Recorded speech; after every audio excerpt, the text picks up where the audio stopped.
and I can't deny the fact that you like me. Right now. You like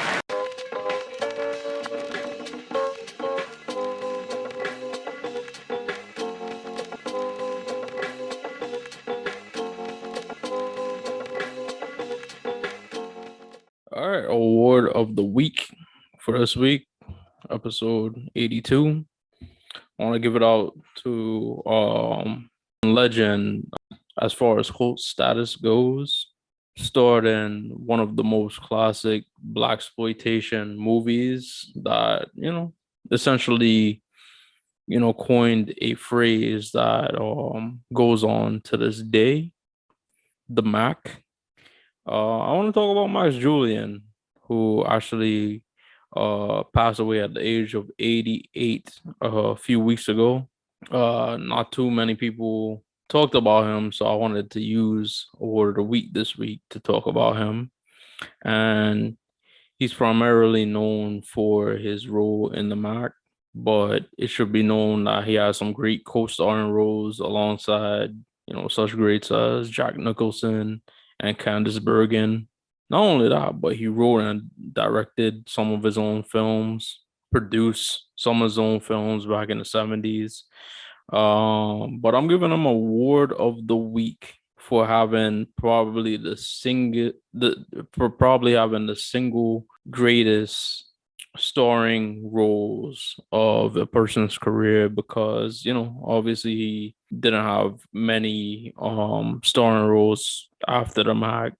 So I wanted to talk about his time as the Mac and just like the cultural effect of that movie. I mean, it's not like a widespread mainstream cultural effect. It's primarily in a black community.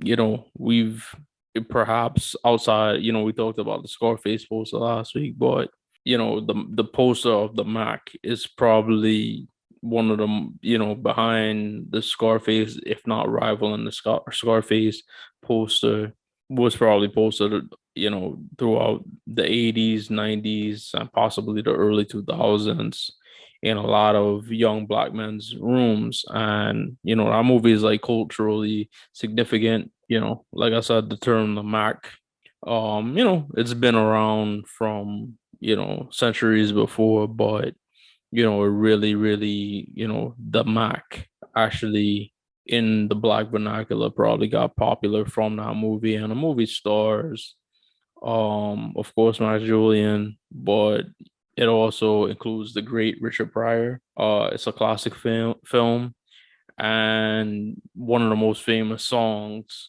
heavily sampled throughout rap music. I Choose You by Willie Hutch. Everybody knows that from the International Players Anthem, amongst other songs.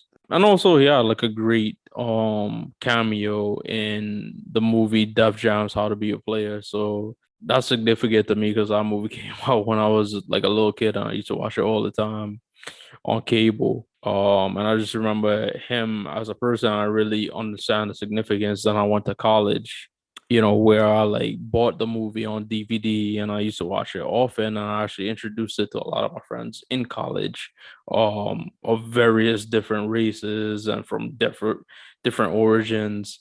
And they were really like fascinated with the movie as I was. So this week's award of the week goes to now the late and great Max Julien for having the single greatest singular starring role in film history. And that has been award of the week.